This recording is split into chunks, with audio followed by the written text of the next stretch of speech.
నేను ఖచ్చితంగా ఎవరన్నా అనకపోయినా కష్టపడి కార్యకర్త కోసమే పనిచేస్తా.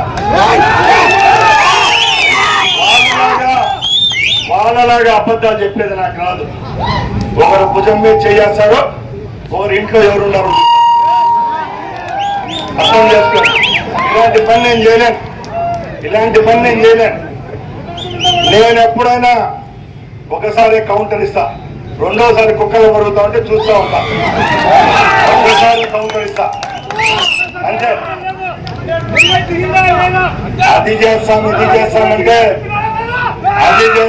చేస్తామంటే భయపడేవాడు ఎవరు లేడు.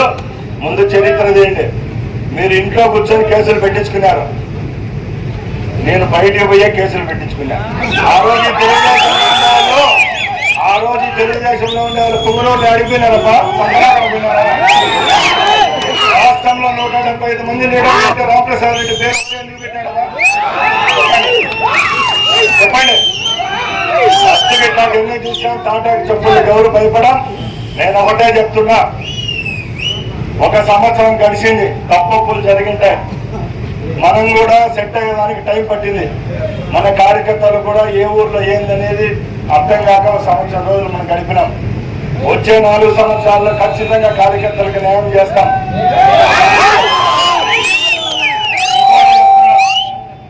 అడగండి, అమ్మనైనా అన్నం పెట్టదు. మనం గట్టిగా ఉంటేనే ఎదుటోనికి చులకనగా. అందుకోసం దయచేసి కార్యకర్తలందరికీ ఒకటే చెప్తున్నా, మనకి ఎవరితో అవసరం లే. మీరు సంఖ్య పెట్టి నిలేసి హక్కు మీకుంది కాబట్టి ఎవరు నాతోనే మాట్లాడు. నేనే చేస్తా. నా 20 సంవత్సరాల కళ మీ అందరి వల్లే నిరూపమైంది. ఈరోజు నేను చెప్తున్నా, నేను ఎమ్మెల్యే అయిన తర్వాత మా అమ్మకాలకు కూడా ముక్కల. నేను మీటింగ్ లో ఫస్ట్ చెప్పింది రాయచోటి ప్రజానికానికి నేను ఇట్లా పెద్ద వాళ్ళకు భయపడే పరిస్థితి లేదు. అట్లా అనుకుంటే ప్రభుత్వం ఉన్నప్పుడే 4 నెలల్లోనే సెల్యూట్ కొట్టి బయటకు వచ్చేసా. నేనేం నాకు ఆయనతో అవసరంలే.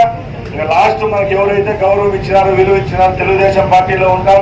తెలుగుదేశం అభ్యున్నతి కోసమే కృషి చేస్తాం.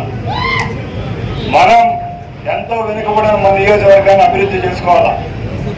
ముఖ్యంగా ఈ 4 సంవత్సరాల్లో ఏవైతే మన నియోజకవర్గానికి సంబంధించిన పెన్షన్ల విషయమైనైతేనే, ఇండ్లు అయితేనేం, నీళ్ళు అయితేనేం, రోడ్ల విషయంలోనైతేనే ఎక్కడ రాజీ పడా. నేను సవాల్ చేసి అడుగుతున్నా, ఈరోజు ఈ 1 సంవత్సరంలో రాయచోటి నియోజకవర్గంలో ఎన్ని రోడ్లు మంజూరైనాయో ఆ నాయకులు చెప్పగలరా అని అడుగుతున్నా. ఈ రోజు ఏదో ఒక లీటర్ ఇంటికి కూర్చొని ఒక టీవీ చూసి దానికి బిస్కెట్లు తిని చంద్రబాబు నాయుడిని నన్ను తిట్టడం పెద్ద గొప్ప పని ఏం కాదు. మనసు తిడతా ఉంటారు, ఎవరైనా తిడతారు, వాళ్ళ ఇంటికి దగ్గర పోలేరు. నేను ఒకటే చెప్తాను, ఇప్పుడు ఎవరైతే నాయకుడు మమ్మల్ని తప్పులు పట్టాడో ఆ నాయకుడు పుట్టబడ్డాల నుంచి వాళ్ళ ఊళ్ళో రోడ్ వేసాడో అడుగుతున్నాయి. ఇప్పుడు 70 లక్షల రూపాయలు రోడ్డు చేతిలో పెట్టించా. మనకు కక్ష ఉంటే, మనకంట ప్రజల పైన వివక్ష ఉంటే మనం ఈ పని చేస్తామని అడుగుతున్నా. మనకు ప్రజలంతా ఒకటే. మనకేం వైసీపీ కార్యకర్తలతోనే మన పని, ప్రజలతో కాదు. వైసీపీ లీడర్లు, కార్యకర్తలు వాళ్ళు రాజకీయం చేయాలా, మనం చేయాలా. పేద ప్రజల కోసం మనకి ఎక్కడ వాళ్ళ మీద రక్షణాతంత్రాలు లేవు. కలిసికట్టుగా పనిచేద్దాం. రేపు రాబోయే కాలంలో కూడా పంచాయతీ ఎలక్షన్లు ఉన్నాయి, మున్సిపల్ ఎలక్షన్లు ఉన్నాయి, సర్పంచ్ ఎలక్షన్లు ఉన్నాయి, ఎంపీటీసీ, జెడ్పీటీసీలు ఉన్నాయి. ఈ అన్ని ఎలక్షన్లలో కూడా మన సత్తా ఏదో చూడదాం.